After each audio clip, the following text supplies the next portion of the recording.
So, do any of you remember those Mickey Mouse cartoons from the 1930s? The ones that were just put out on DVD a few years ago? Well, I heard there was one that was unreleased to even the most avid classic Disney fans. According to the sources, it's nothing special.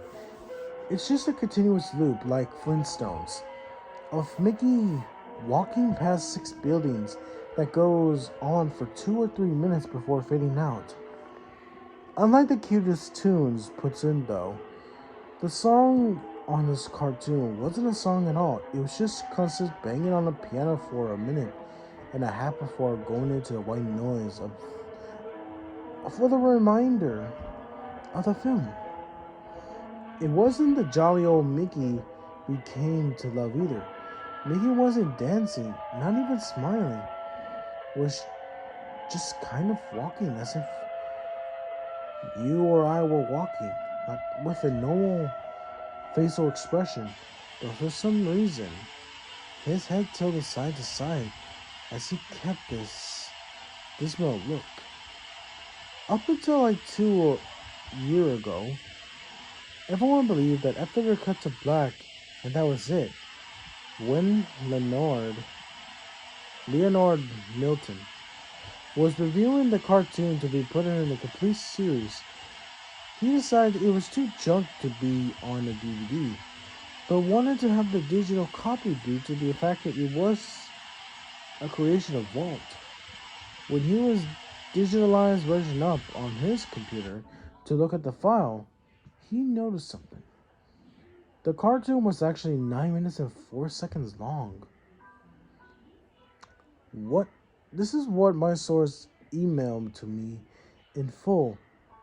He was a he was a personal assistant to one of the higher executives at Disney and acquaintances of Mr. Melton himself.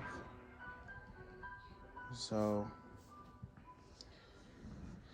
after it cut to black, it stayed like that until like the 6 minutes before going back to Mickey walking.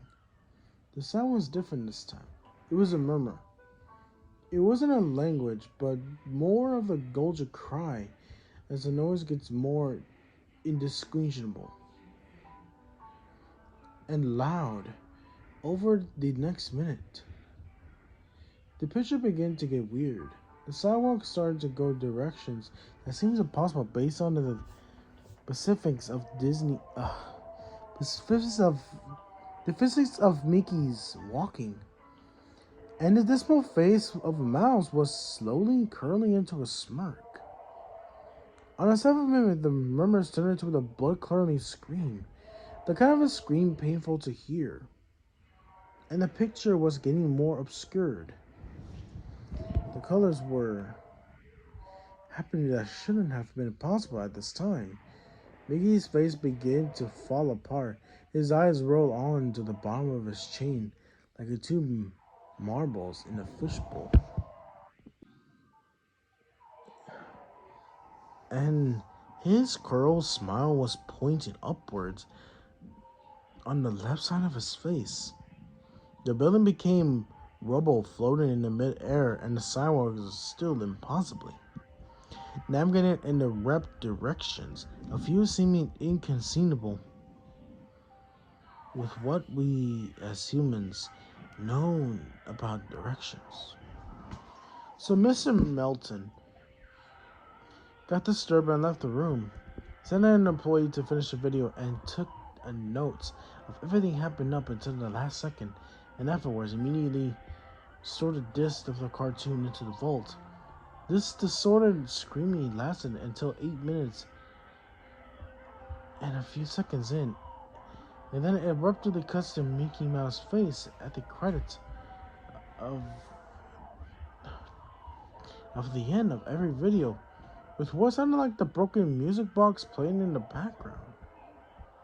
And this happened for about like 30 seconds, and whatever was in the remaining 30 seconds, I haven't been able to get the silver of information about from the security guard working under me, who was making rounds outside of that room.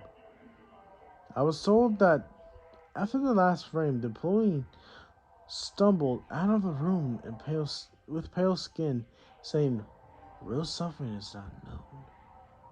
7 times before speedily taking the guard's pistol and offering to himself on the spot.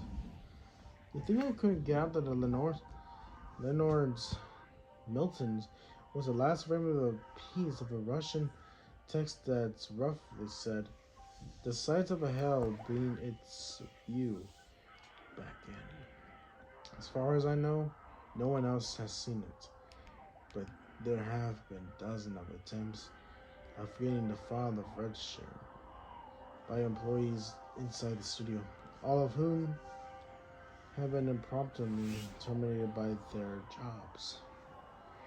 Whether it gets on online or not is up for debate, but if the rumors serve me right, it's online somewhere under the name Suicidemouse.Avi. If you ever heard of a copy of the film, I want you to never view it. And to contact me by the phone immediately, regardless of the time, when Disney's death is covered up as well as this, it means this has to do something huge. To get back to TR, I've yet to find a copy of this, but it's out there somewhere. I know it.